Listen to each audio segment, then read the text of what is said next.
gun registration seems to make sense. If you buy a gun, we ought to write down your name and address and know that you bought the gun, right? And no, why not? It's a violation of the Second Amendment. Well, the Second Amendment doesn't say that. You don't want the government knowing any more than it already knows. But of course we want the government to know. We've got to have control of this. Guns are dangerous, right? So somebody said cars. We register cars. That was one of their arguments. We register cars and we license drivers, so we should register guns and license gun owners. And that made sense to them. Well, from a libertarian perspective, we shouldn't register cars. You own a car, it's yours. Where does it say you should write down who owns it? And in fact, when cars first came out, they weren't registered. You didn't need a license. You figured out how to drive and you drove. But it's a subtle error of logic, and it gets to everybody. We register cars and we license drivers, so we should register guns and license gun owners. It kind of makes sense, right? Shake your heads yes. Here's the problem, and you run into this a lot. It's a logical error. If it makes sense to register, if it makes sense to register cars and license drivers, we should register airplanes and license pilots. That would be parallel. That would make sense. And we do.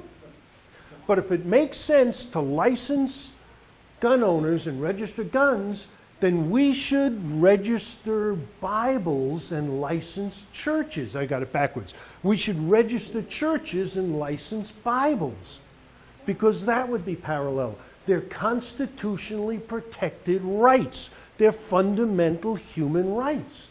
So, but still, if we should register guns so we have control, so we can stop crime. There's a problem with that. How would registering guns stop crime? It doesn't. There is no crime-fighting component to gun registration.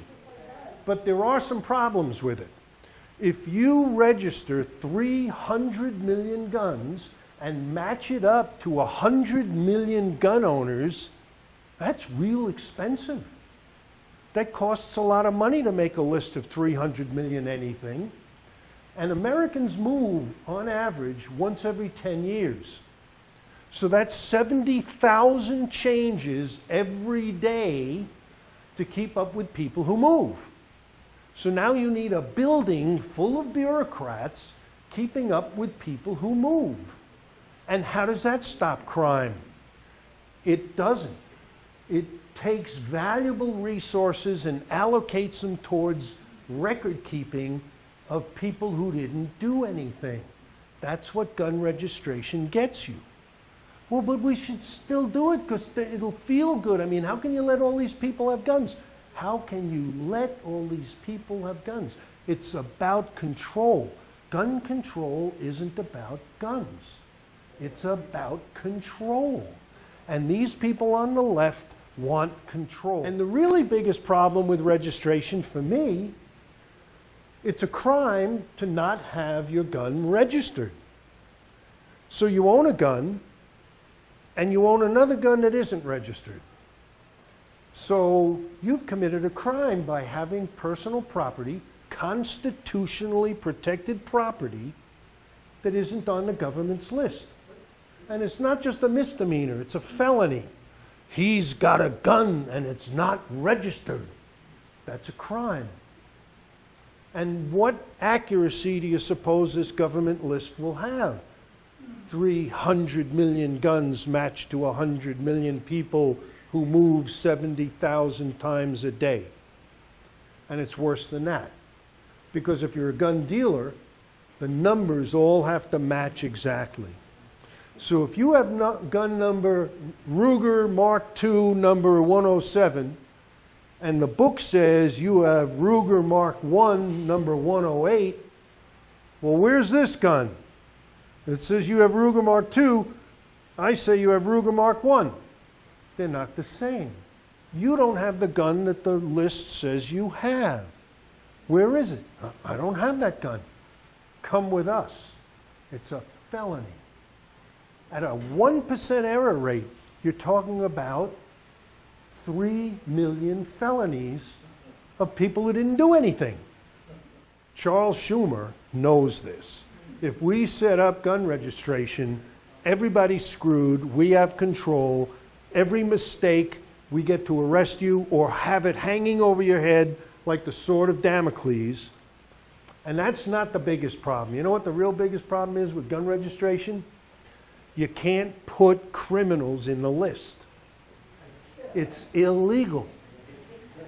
A criminal can't have a gun.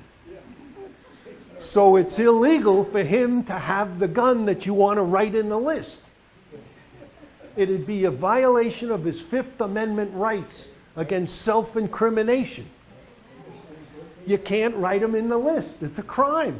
The government is banned from and it's even worse than that. If you could find all the criminals with guns to put them in the gun registry, you could just freaking arrest them. They're not allowed to have a gun. And we can't do that. And in fact, the liberals won't even let you get near that. So the registration is such a farce. And here's where it ended up. Every single argument they had in favor of, well, we ought to just register the guns. I mean, bump stocks, that went away. Too much ammo in a magazine, that went away. Why does anybody need an AR-15? That went away. I just sort of pushed all these to the side so we could do one simple thing like registration. So this one guy says, well, if the guns were registered, when a gun is lost, then we could like return it to its rightful owner. So the whole thing comes down to we want to get rid of all the guns, and if we had registration, we could give them back. It's like how twisted, and I left them with that. I said, you know, you're right. If we had gun registration, everybody could get their gun back. Maybe it's not such a bad idea.